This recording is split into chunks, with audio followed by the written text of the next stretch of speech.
Hey, was machst denn du da? Ja, Wäsche waschen, das siehst du doch. Ja, warum denn das jetzt? Ja, weil bei den T-Shirts ist gestanden, bei 30 Grad waschen. Und?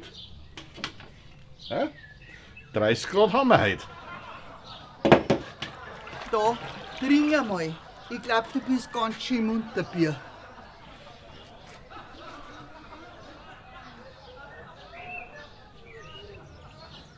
Und? Ist besser. Ja.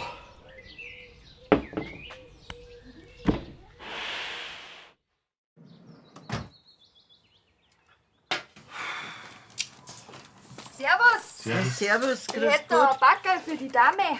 Dankeschön. Das sind meine Rührschüsseln. Ja, passt. Also, Entschuldigen Sie, haben Sie nicht irgendwas vergessen? freilich, eine Unterschrift kriege ich noch. Einfach mit dem Finger da, das kennen Sie auch. Ja, also, ich hab eigentlich gemeint, das Unterteil für eine Uniform. Ach so, das ist aber zu heiß für lange Hosen. Also, ein schöner Tag noch, gell? Hast du das jetzt gehört?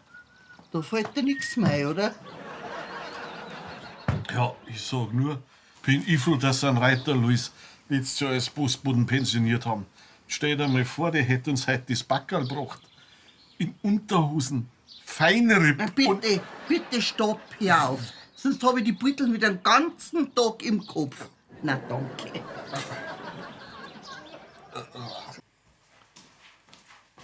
Du sag einmal, was soll denn das? Ja, das ist mein Unterhemd, kennst du das doch? Ja, das schon, aber dass man ein Unterhemd einen Kühlschrank aufbewahrt und auch noch Salami damit einwickelt, na, das ist mir neu.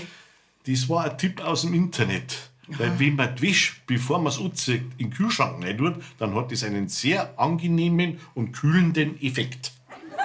Und was ist das mit der Salami? Ja, das habe ich wieder selber rausgefunden. Weil das hat den angenehmen Nebeneffekt, dass ich nachher stundenlang nach der guten Pfeffersalami rieche. Aha. Weißt du was?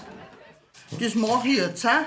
Ich häng meinen BH im Kühlschrank rein. Ja, wenn das so schön kühlt, ja, dann sind die frischen Melonen auch mal so richtig aufgeräumt.